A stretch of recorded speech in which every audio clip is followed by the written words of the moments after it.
Whatever you believe about yourself, you're not that. Not the enlightened hero, not the epic failure, not the hot mess clutching a yoga mat and a flat white latte, trying to get their shit together by next Tuesday. Whatever you believe about others, also wrong. They're not the villain in your origin story, not the savior you believed, not the one who should have known better, but still texted in all caps. Whatever you believe about the world, guess again. It's not that. It's not a prison. It's not a paradise. And it's definitely not the flaming chaos circus your newsfeed makes it out to be. Belief is a filter, not the truth. You're not seeing reality. You're seeing your version of it, custom painted in mental crayon, stitched together with old stories, childhood trauma, expired dreams, and duct tape made of hope and fear. But the truth? It doesn't need your opinion. It doesn't care about your astrology sign or your latest spiritual insight. It just is. So let's get real. Who the hell am I? And why do I believe whatever I believe? Because until you figure that out, you're just walking around inside a very convincing hallucination, complete with plot twists, villains, and emotionally unavailable love interests. But the moment you trace the belief back, through the conditioning, the culture, the family dynamics, the need to be liked, the fear of not being enough, you'll land on the one question that cracks it all open. Who am I? Not the social media version, not the spiritual seeker, not the personality profile you got on that overpriced retreat. Just who am I? Let's talk about the man who unintentionally kicked off the great identity crisis of the Western world, René Descartes, French guy, math wizard, philosopher, full-time doubter. A man so skeptical, he probably questioned the existence of his own French bread. Descartes wanted certainty, one unshakable truth. So he questioned everything. The senses, not reliable. Fair, mirrors lie, and magicians cheat. The body, dubious, especially on Mondays, even mathematics. Bold move, René. But there was one thing he couldn't doubt. The fact that he was doubting, which meant he was thinking. And if there's thinking, someone must be doing the thinking, right? Cue the mic drop. Cogito, ergo sum. I think, therefore I am. At first glance, it's clever, elegant, almost too perfect. But like most perfect things, it starts to fall apart under pressure. Here's what Descartes forgot to ask. Who's the I that's doing the thinking? Is it the thinker or the awareness of the thought? Or the awareness of the thinker thinking about the thought? Welcome to the rabbit hole, Descartes. We brought snacks but no map. Just vertigo, mirrors, and a lot of existential eye-twitching. Half-truth that screwed us all up. I think, therefore I am. That's only one side of the coin. The front side. You exist because you think. Cool. But flip it over and what do you get? I think, therefore, I am not. Now, we're in paradox territory, because maybe thinking isn't the proof of who you are. Maybe it's the distraction from it. Maybe the more you think you are, the further you get from what you actually are. So what if Descartes wasn't wrong, but just incomplete? What if he'd stuck around a little longer, sat on a park bench, stared at a tree, meditated, had a midlife crisis in silence, maybe even dropped into a yoga nidra class? Then maybe he'd have realized the real I isn't the thinker. It's the awareness of it all. And that awareness, it doesn't need to think to be. It just is. No thesis, no footnotes, no overthinking required. Want to go deeper? Or should we just sit here and breathe for a second? No thoughts, no beliefs, no Descartes, just this. Your move. But don't overthink it. The more you identify with your thoughts, the further you drift from what you actually are. Thinking doesn't prove who you are. It just keeps you distracted from noticing that you're not your thoughts in the first place. Now don't get me wrong, thinking's not the enemy. And learning, super helpful. You need concepts to do basic things like pay your bills, parallel park, and avoid licking electrical outlets. We build mental maps so we don't die. That's not the problem. That's survival. Totally fair, totally human. But here's where it all goes sideways. We start believing the map is the terrain. We slap labels on everything.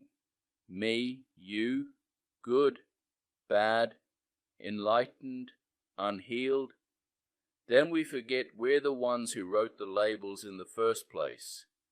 Next thing you know, that concept grows legs and starts walking around like it has a birth certificate and a LinkedIn profile. Boom!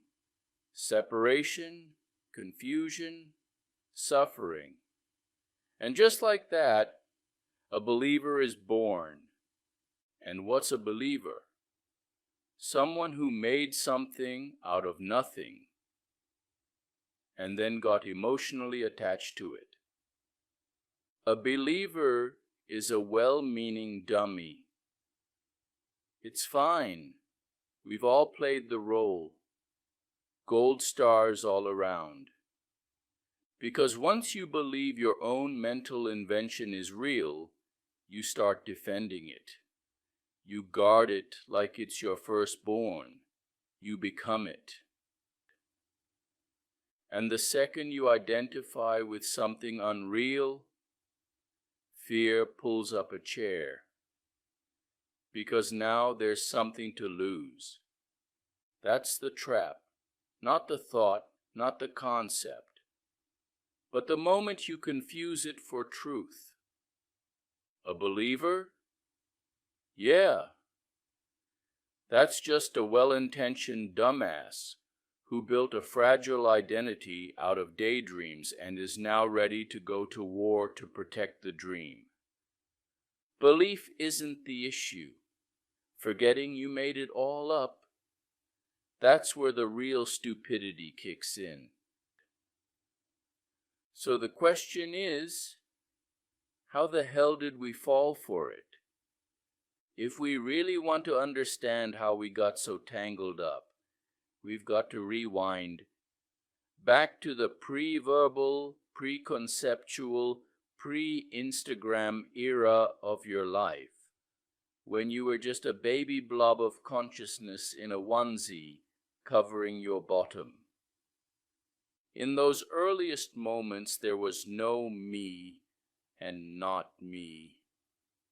No names, no roles, no storylines, just pure being.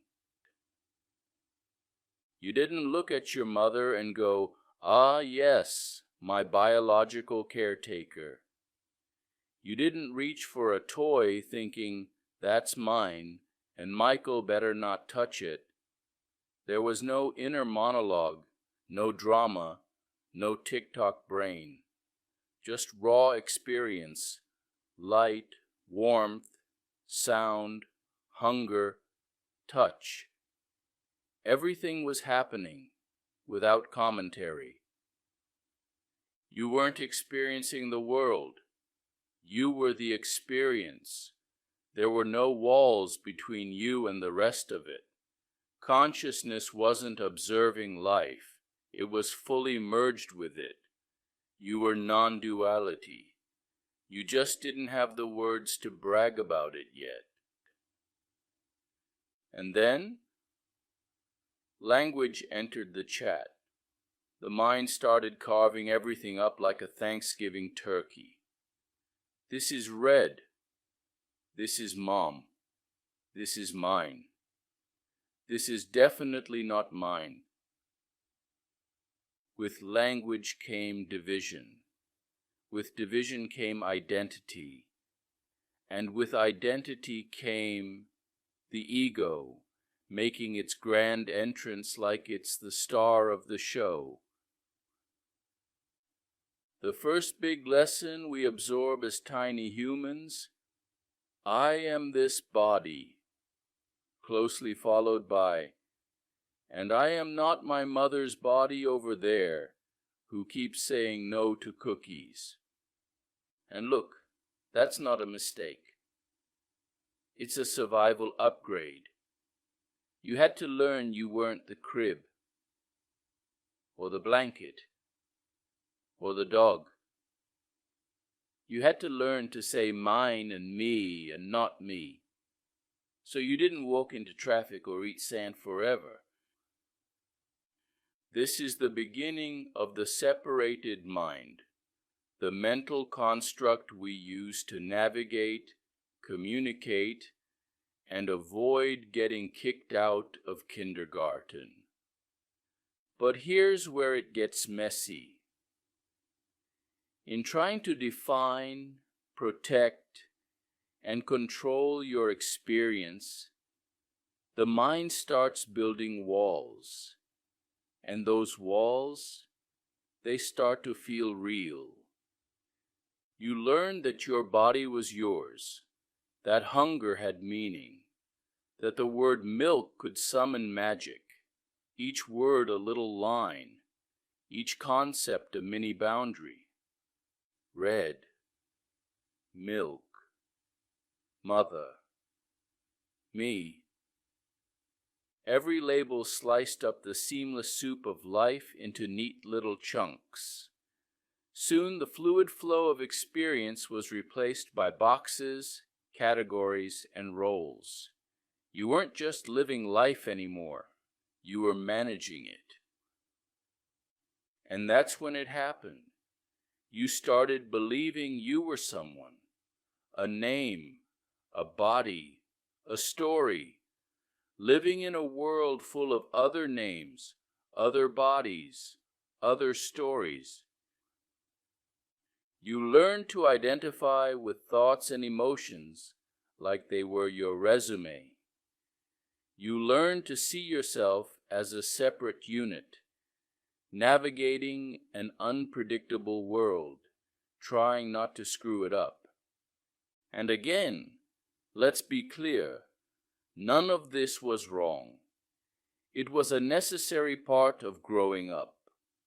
Without it, you'd still be drooling on yourself and screaming at bananas. But here's what no one told you. Those labels, they're not the truth. They're just tools, maps, pointers, mental duct tape. And somewhere along the way, You mistook the map for the actual landscape. You didn't just say, me. You believed you were that idea of me. Boom. Welcome to the ego. At some point, you started thinking things like, I am this body. I am this mind. I am my story. And the more you believed those thoughts, the more real the ego started to feel. And the more real the ego felt, the more distant everything else became. You became the center of the universe. Everything else? Background characters in your movie. Cue. Separation. And with it, that quiet, persistent ache. The one you try to ignore but can't quite shake. You know the one, that tight little identity always trying to prove itself, protect itself, compare itself, explain itself, earn love, avoid shame, and maybe get 6 likes on that vulnerability post. It's exhausting, it's lonely, and the worst part, what the hell, it feels normal. But let's be real, this isn't peace. It's not wholeness. It's a beautiful, well-intentioned misunderstanding. And hey, it's not your fault. You were raised in a world that runs on division like it's a power source. Everyone around you was swimming in the same illusion, mistaking names for truth, roles for reality, and social media bios for actual identity. But eventually, something cracked. Maybe it was grief, maybe it was heartbreak, maybe it was that moment you realized your self-worth shouldn't hinge on a job title or someone else's approval. Maybe it was just the sheer soul-deep exhaustion of pretending to be someone you're not. And in that raw, breathless stillness, a question broke free. Who the hell am I? And why do I feel so damn separate? That's when something shifted. Not dramatically, not with fireworks, more like the soft click of a lock turning. You started to see the pattern, why everything feels fractured, why peace always stays one step ahead of you, like it's teasing you on a treadmill, why no matter how hard you try to fix, chase, achieve, or manifest, there's still that gnawing sense that something's missing. So we searched. Oh boy, did we search. We went on pilgrimages, some physical, most just emotional spirals. We read the books, took the courses, burned the incense, bought the crystals. We tried everything to figure out how the hell we got lost in the first place, and why we felt so frustrated, anxious, disconnected, or just plain meh. Some of us became Hindus, some Christians, Sufis, Buddhists, Jews. Some just settled for spiritual but not religious and bought a singing bowl. Some of us got into yoga. Some of us became yoga. And some of us, oh man, some of us learned a bunch of spiritual concepts and then made the fatal mistake of actually believing them. We didn't just study the map. We laminated it, framed it, built temples around it, started quoting it like it was scripture, and completely forgot it's not the territory. We became believers, aka well-intentioned idiots, good-hearted, overthinking, ego-worshipping, map-loving dumbasses who built an entire identity out of borrowed ideas and then got emotionally attached to it like it was a rescue dog. It happens. We're not bad people. We just forgot who we were. A few didn't stop at belief. They went full send. They became fanatics, preaching, my way or the highway. This is the only path to heaven, to moksha, to nirvana, to salvation, to whatever gets you through the night. From curious learners to confident believers, from believers to fire-breathing fanatics, and from fanatics to full-blown lunatics, hallucinating their own righteousness like it came with a divine autograph. Their beliefs got so real, so crusted over with certainty, that they'd die for them. Worse, they'd kill innocent people for them. All because they mistook a pointer for the point, a thought about truth for truth itself. I unpack all of it, spiritual detours, dogma-induced delusion, and the performance art of holy ego in my upcoming book, Finding Nevai. It's a story of getting lost in doctrine, dancing with delusion, and eventually remembering that home was never somewhere to get to. It was always what we are. And if I had to distill 5,000 years of wisdom into a few sentences, here's what it would be. Consciousness is that in which all experience appears, through which all experience is known, and out of which all experience is made. Or if you prefer the remix, all is infinite mind, infinitely expressing itself, because God is all, in all. Period, full stop. Same truth, different flavor. Every person, every object, every galaxy, every goldfish thought you had at 3 a.m., all of it just infinite mind playing dress-up. Infinite becoming finite, formless becoming form, silence becoming sound, stillness doing the cha-cha as motion, like waves on the surface of an ocean. Nothing is separate. The waves look like individuals, but they are the ocean. The shape might change, but the essence, always water. Forms rise and fall, bodies appear and disappear, stories begin and end. But the infinite, never born, never dies, never needs a plot twist. That's why mystics keep saying things like, God is all is God. Not just in a poetic, incense-burning, crystal-charged kind of way, although, hey, light that candle if you want.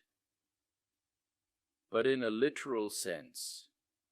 There is nothing outside of God, no second thing, no spiritual other, just one infinite presence, playing as the many. Call it what you like. God, Brahman, the Tao, the Source, the Force. I am, that thing, no thing, just this. Mystics love names. Some call it the infinite light, the supreme being, the creator, the great sun, the beloved. I am that I am. Others get poetic. Father, Mother. Or go full combo platter with Father, Mother, God, which honestly just sounds like a couple working through divine intimacy issues in therapy. But don't get caught up in the branding. The name isn't the thing. The experience is, because whatever name you slap on it, they're all pointing to the same unspeakable truth. The one thing that's not a thing. The everything and nothing that you already are. And once you get that, not just conceptually, but in your bones, you realize you were never looking for it. You were looking from it. Now let's rewind the tape back to the first big misunderstanding we bought into. I am the body. Yep, that was the first betrayal of truth. Not dramatic betrayal, just the quiet kind that slips in unnoticed and sets up shop in your head for the rest of your life. I am this body. I am not my mother's body. Boom. Ego enters stage left, fully committed and ready to start a drama. The world split. Concepts hardened. Separation took the throne. And just like that, we forgot. But hold on. Before we go further down this rabbit hole of identity confusion, let's back up and ask the question nobody ever stopped to ask. What the hell is the body? And who decided you are it? Spoiler, it wasn't you, the ego. This is me. And like a gullible intern, you believed it. Did you ever pause and question it? Or were you too busy learning to walk, cry strategically, and master peekaboo? Let's break it down. How do you even experience your body, or the world, or anyone else? Through seeing, hearing, touching, smelling, tasting. That's it. That's your whole experience package. 5 senses, 1 human rental suit. Let's call it what it is, perceiving, the sum total of your sensorium, the human interface, the apple product of your soul. Now tell me this, have you ever had an experience of anything, yourself, your cat, your ex, the moon, that didn't involve perceiving? Nope, didn't think so. So here's the $1 million question. Where does perceiving happen? 10 feet in front of you? Somewhere out in deep space? In the latest post on your friend's Instagram story? Nope. It happens in the mind. And more precisely, it is the mind. The mind isn't a thing inside your head receiving experience. It is the experience. Perceiving and mind are the same thing. When I ask, where's your head? You'll probably point to, well, your head. Fair. That's where we keep it, right? But let's break it down. What's your actual experience of your head? A few sensations, maybe some pressure, a little warmth, the last night's regretful wine choice. That's it. Have you, or literally anyone, ever experienced a head or a body in any way other than sensation and perception? Nope. That's all we've got, folks. Take it or leave it. Same goes for the brain. You get a headache? That's a sensation. You're a brain surgeon slicing into gray matter? That's a perception. Whether you're feeling it or poking at it in scrubs, your only access to the brain is through sensing and perceiving. Which brings us to the kicker. That's all we ever know of anything, sensing and perceiving. Now here comes the twist. What the hell are sensing and perceiving made of? Are they made of matter, atoms, neurons, brain soup, or are they made of mind? Drum roll, please. They're made of mind. And what's mind made of? Consciousness. That's right. We've just traced your reality, your entire experience, right back to the thing that's aware of it all. Let's recap this magic trick. All sensing and perceiving arises from the mind. The mind is made of consciousness. And the nature of consciousness, it knows. Not in a book smart, trivia night, Google it kind of way. It knows its own being, awareness, being aware of being aware. That's the real I am. Everything you experience, this body, these emotions, that weird dream with the talking dog, it's not happening to consciousness. It's happening within consciousness. Like waves rising and falling in the ocean, none of it is separate, none of it outside. Every thought, sensation, flicker of light and sound, it's all dancing in that vast field of awareness that you already are. And let's be clear, consciousness isn't some passive blank screen. It's not waiting around like, hey, someone please stimulate me. For it knows. It is knowing. It doesn't need a thought to know. It doesn't need a mirror to reflect.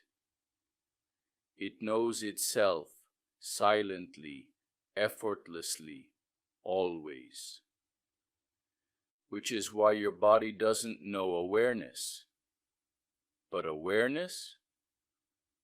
Oh, it knows the body, intimately, instantly, always. No wonder the ancient Greeks boiled it down to two mic-drop words, know thyself. They were pointing to the one thing that knows all of those things, the silent witness, the seer behind the seeing, the one that can never be seen as an object because it's the very thing doing the seeing. To know thyself isn't about collecting more info for your inner trivia file. It's about turning the light of attention inward and realizing the one who's been looking has never been missing. So now let's ask the awkward question nobody at your last seminar wanted to answer. What are we actually doing with all this knowledge we've hoarded? We've been stockpiling ideas like squirrels in a fear-based winter, gathering beliefs from parents, teachers, preachers, life coaches, YouTube channels, motivational memes, overpriced retreats, and definitely that one book that promised enlightenment in 21 days. Spoiler, it didn't work.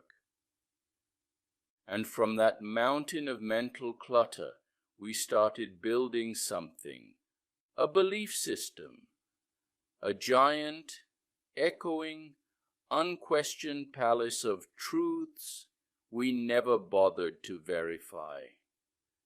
Brick by conceptual brick, we built it.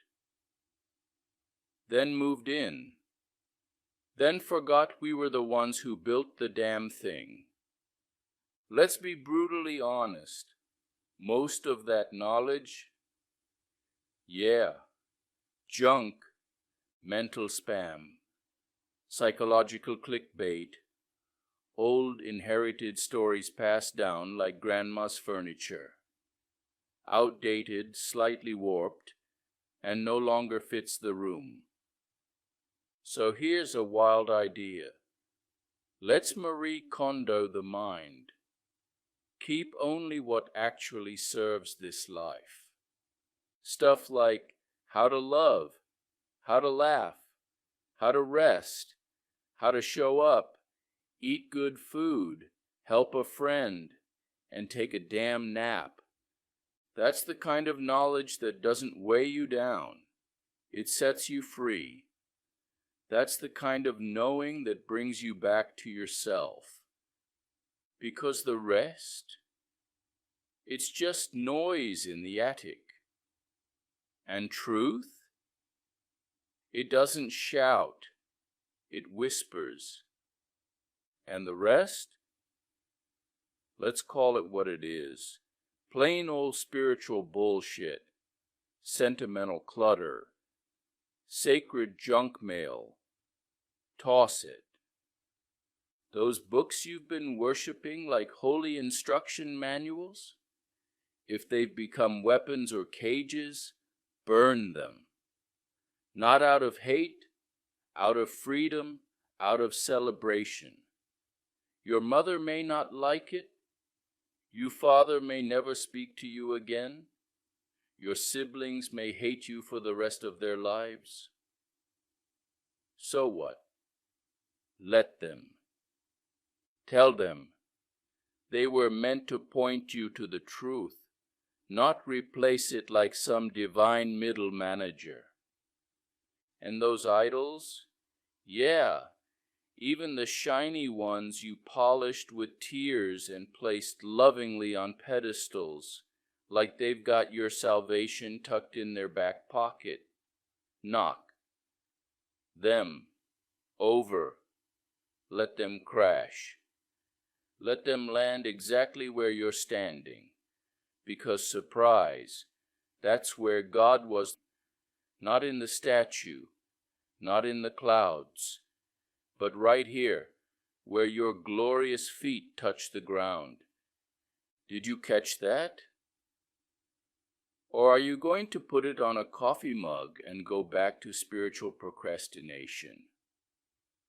Are you ready to take the step?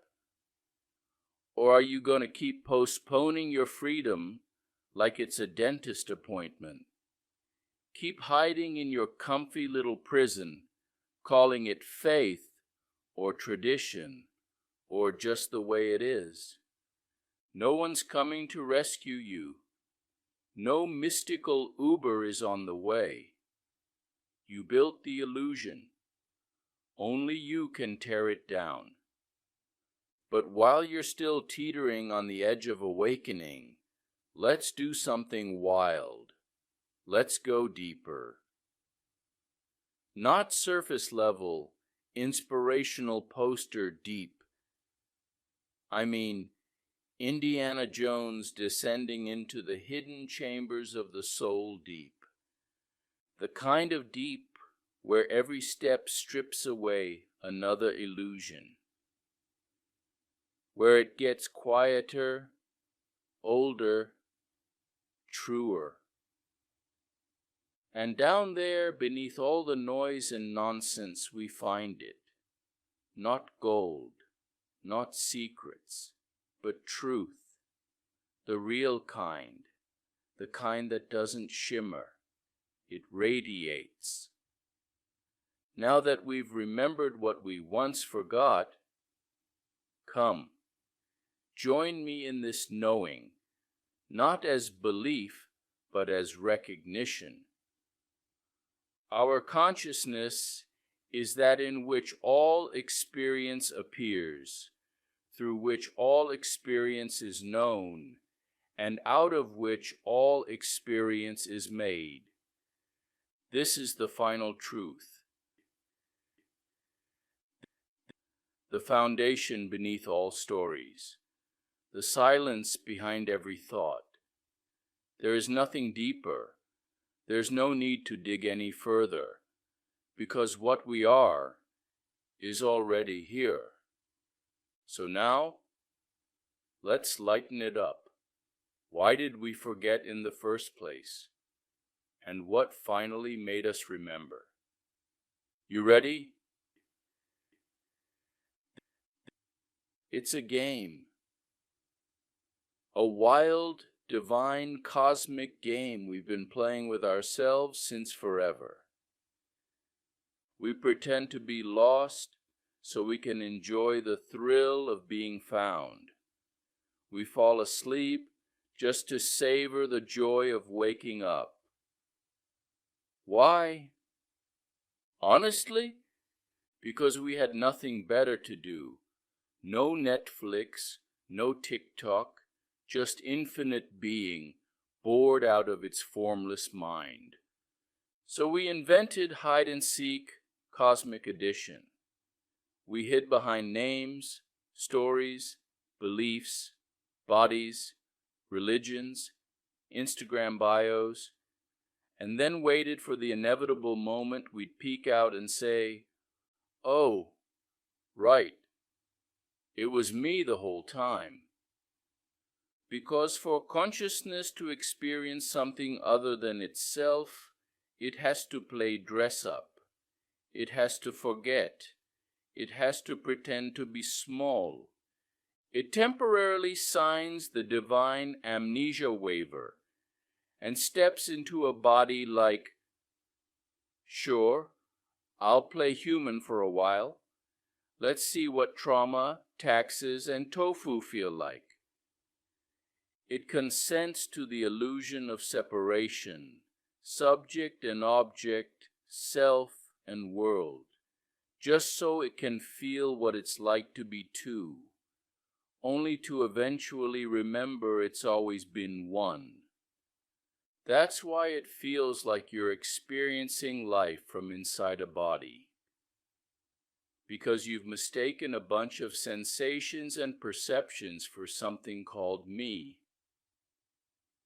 And when you group all those sensations, perceptions, and thoughts together, you get this adorable little package called a person, a body, a mind, a backstory, complete with likes, dislikes, childhood wounds, and a favorite pizza topping. But peel all of that back, and what do you find? Sensing, perceiving, knowing. That's it. And what are those made of? Mind. And what's the mind made of? Consciousness. And what is consciousness? Not a thing, not a person, not an object, but the knowing itself. The one thing you've never not been. Let's put it this way. Our consciousness, God's infinite being, puts on a costume called the finite mind to experience something other than itself. That's the setup. It's through this finite mind, yours, mine, Uncle Johnny, that consciousness gets to explore the whole carnival of objects, images, bodies, and worlds. It's like strapping a GoPro onto infinity and diving into the chaos just for the thrill of it. It's not that we don't know this deep down. We do. We've always known. It's just that we kind of forgot. Or more accurately, the infinite chose to forget. It decided to get a little weird, step into form, take on a name, a childhood, a body, a dysfunctional family group chat, and play the part. It became you, it became me. Why? To experience itself, not as itself, but as if it were something else. To feel what it's like to be a wave that forgets it's the ocean.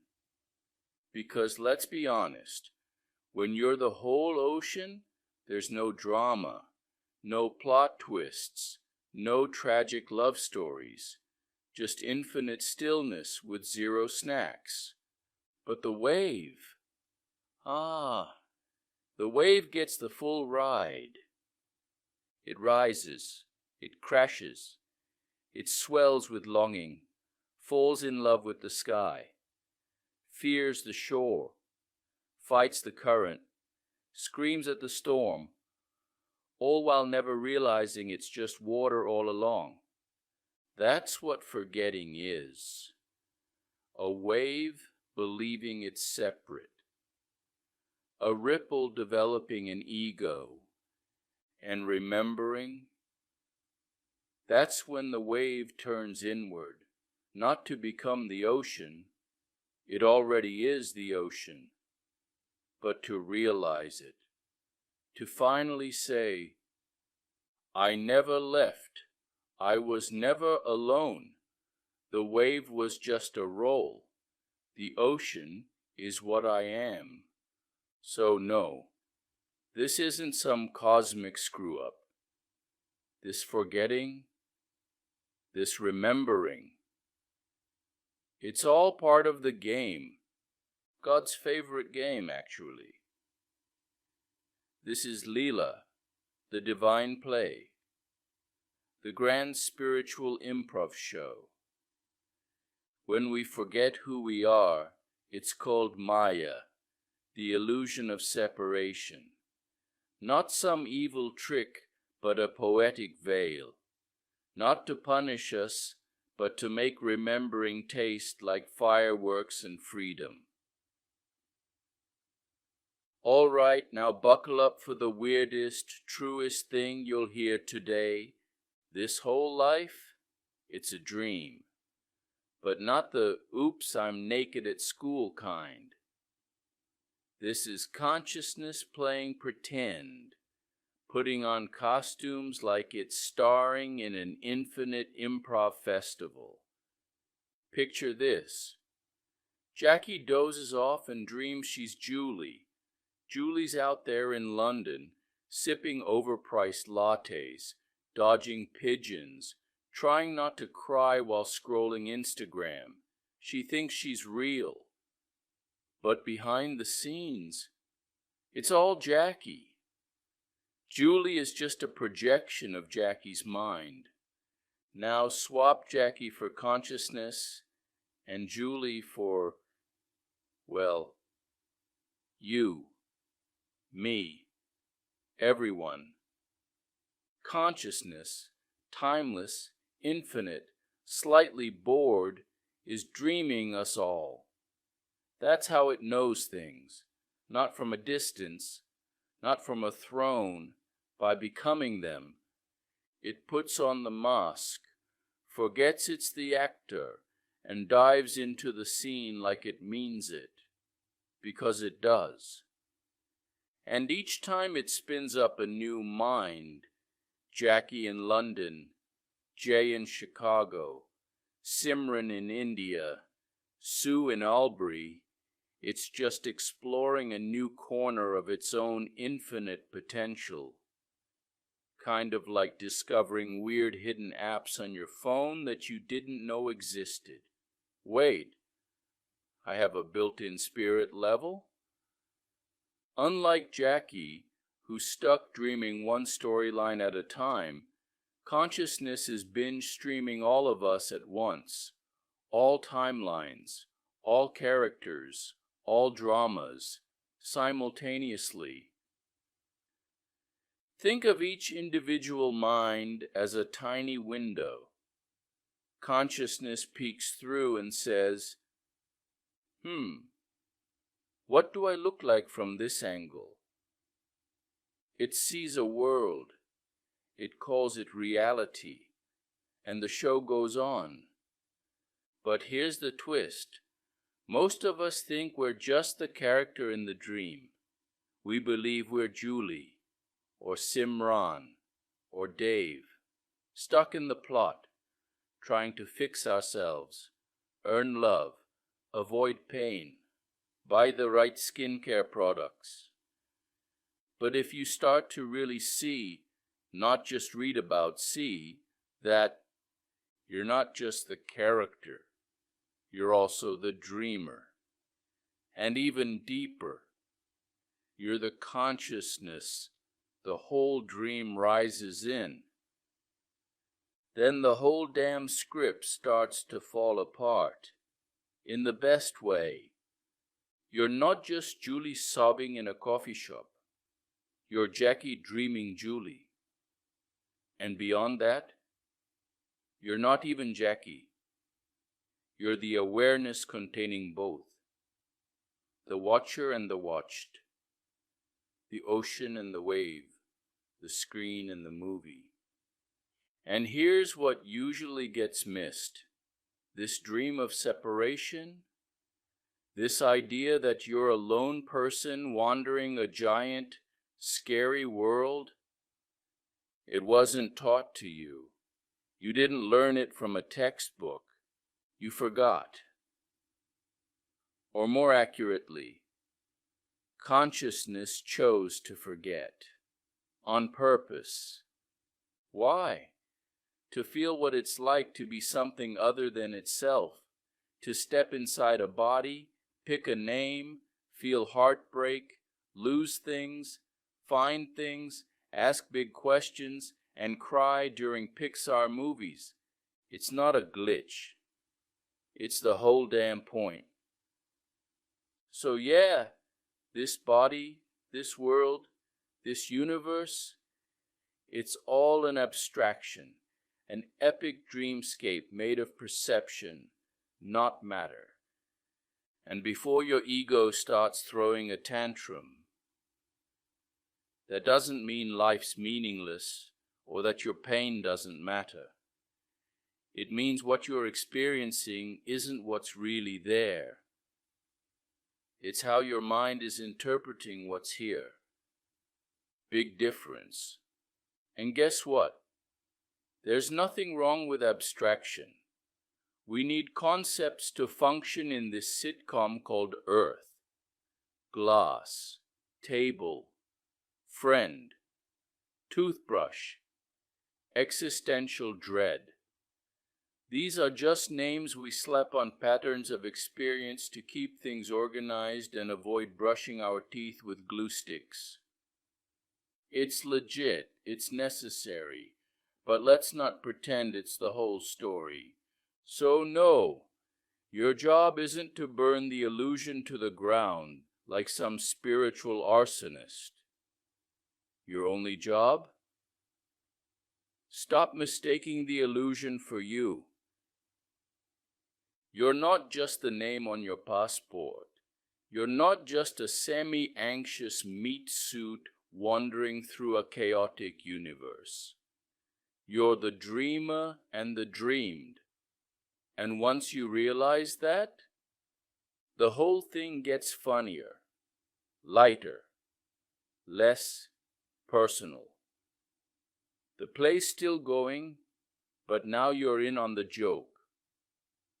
Welcome to the punchline. You're it. Now let's switch channels. Tune into two spicy concepts. Nothing and everything. So consciousness. It's nothing. But not in the depressing, staring into the void kind of way. It's nothing because it's not a thing. It's not an object. You can't hold it, point to it, or upload it to the cloud. It's a non-objective experience. The silent, formless presence in which all forms show up, do their dance, and exit stage left. Every thought, every sensation, every image It all bubbles up from that stillness and eventually dissolves back into it. Like waves rising and falling in the ocean, nothing is ever lost, only borrowed, only appearing, disappearing, reappearing, forgetting, remembering. And everything, this wild spinning world of color, chaos, time, love, heartbreak, and parking tickets, that's Leela, that's Maya, the cosmic masquerade, the divine soap opera with zero commercial breaks. It's the dance of appearances, shaped by mind, flavored by memory, lit by imagination. But beneath it all, before it all, beyond it all, is the ever-present stillness of awareness. Always here, always watching, never aging, doesn't even flinch. The stage, illusion, the play, divine, the actor, always the one, disguised as many. And here's the punchline in spiritual shorthand: knowing this is peace. Leela. Not knowing this is conflict. Maya. Life, truth, love, consciousness, awareness, source, knowing, peace, happiness. They're not different destinations. They're all the same essence wearing different outfits, just the infinite throwing a wardrobe party. Let's talk about desire. You know the drill. You see something, could be a hot body, a luxury car, or a double chocolate croissant. And suddenly, your mind perks up like a caffeinated squirrel. Oh, hell yes. This is it. This is the thing, the missing piece. Happiness, here I come. So you chase it. For a week, for a year, for a decade, sometimes a lifetime. And then you get the thing. Cue the blip. That microscopic moment where all is right with the universe. Ah, peace, bliss, contentment, enlightenment in pastry form. And then, just like that, it's gone. Poof. Next thing you know, you're on to the next shiny object like a spiritual junkie looking for a hit. And here's where your mind, in its infinite wisdom and zero chill, says, aha, that object gave me happiness. Let's go get more, or at least find a slightly upgraded version. Spoiler alert, it never works. It's just the ego playing magician, pulling rabbits out of hats while you sprint on a hamster wheel, wondering why you're still anxious with abs. You chase, you catch, you crash, rinse and repeat. But underneath it all, something always feels off, like you're emotionally constipated and can't figure out why. And here's the real kicker. What you're actually craving isn't the object. It's not the person. It's not the promotion. It's definitely not the croissant, though honestly, that one's a close second. What you're really after, what you've always been after, is peace. Not the temporary dopamine-laced high that vanishes faster than your willpower on a Sunday night, but lasting, effortless, unshakable peace.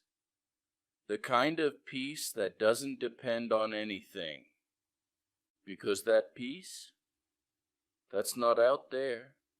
That's your nature.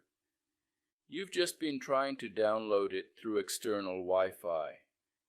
And the signal, it's been inside you all along. So, let's break it down. What's actually happening when you get what you want? Desire is basically your mind on caffeine.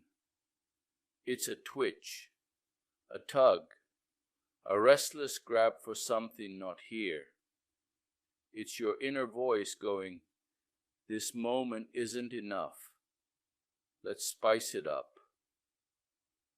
I need a drink, a new job, a hotter body, a soulmate who likes the same Netflix shows, a 3-week vacation, maybe a gluten-free brownie and someone to text me back." And then, ta-da, you get the thing. And for like 1 hot second, the twitch stops, the mind shuts up, the grasping pauses, and guess what happens? You drop right into stillness, right back into the source you never actually left. Boom, bliss, peace, the kind of joy that doesn't come with shipping fees. Here's the hilarious part.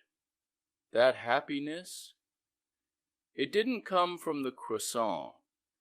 It didn't come from the house, the car, or the perfectly timed text message. Happiness was already there. You just got quiet enough to notice it. The mind stopped grasping. Your attention relaxed. And for one glorious moment, you felt your true nature, that silent, undisturbed happiness you forgot was always humming underneath the chaos. The object wasn't the source, it was just a shiny distraction. But the ego, the ego never learns. It's like, cool, cool, cool, so happiness equals croissant. Got it. Let's get 12. And maybe a Tesla. And just like that, you're back on the hamster wheel, chasing the next dopamine hit like a spiritual junkie with a vision board. That, my friend, is how addiction is born, not just to substances, but to people, praise, validation, IG likes, productivity apps, green juice, and that endless circus of almost happiness. So what do you do with this insight? Simple. Stop falling for the con artist. Recognize that peace and happiness aren't hiding at the end of some epic quest. They're not tucked inside a promotion, a six-pack, or your soulmate's emotionally evolved texts. They're right here, in the space where desire begins, in the stillness before the craving, in the you that exists before the grasping starts. Because here's the truth bomb. Before you wanted the thing, the house, the body, the fame, the relationship, the freaking brownie, you were already whole, already peaceful, already home. The thing didn't complete you. It didn't elevate you. It didn't unlock some magical spiritual level. It just shut up the mental static long enough for you to feel what was already pulsing beneath it all. When that lands, not just as a concept, but as a felt gut-level holy shit experience, everything changes. You stop trying to suck happiness out of objects, people, outcomes, or moments like they're emotional juice boxes. Not because you suddenly hate chocolate and sunsets and sex, but because you finally get it. They were never the source of happiness in the first place. You've been swimming in it the whole time. And that realization, that's freedom, liberation, enlightenment. Call it what you want. But it starts not with fireworks or angel choirs. It starts with a tiny, quiet, "Oh, I've been barking up the wrong damn tree." You stop tossing the hot potato of your happiness into someone else's hands and then getting mad when they drop it. You stop expecting your partner, your boss, your kids, or your Wi-Fi signal to deliver peace on a silver platter. Instead, something shifts. You show up differently, not as a transaction, not as a beggar with a bowl labeled, "Please love me," but as love itself. Yeah, I said it. That eye-roll-inducing word. Love. Not the greeting card version. Not, "I'll love you if you fix me." Not love and light with a passive-aggressive Instagram caption. I mean the real thing. Presence. Stillness. No agenda. Just showing up as what you already are, with nothing to gain, nothing to prove. This is the quiet revolution. You stop reaching, stop grasping, stop performing, and start remembering. Peace isn't earned. It's remembered. It's been curled up inside you this whole time like a smug little cat who couldn't care less about your drama. Peace and happiness aren't destinations. They're not goals. They're your home base. They're not at the end of a relationship, not in a paycheck, not in the approval of your mom, your therapist, or your favorite barista. They're you. Not in a metaphorical woo-woo, incense-scented way. In a straight-up, no-frills, oh duh kind of way. The still, silent knowing of I am. That's the treasure you've been tripping over your whole damn life. Every time you melted into a hug, got goosebumps from a sunset, or cried without knowing why, that was it. That was you recognizing you. Because love isn't a mood. It's not date night or fireworks or some Hallmark plot with a soundtrack. Love is the felt truth that you and I and everything else are not separate. Same ocean.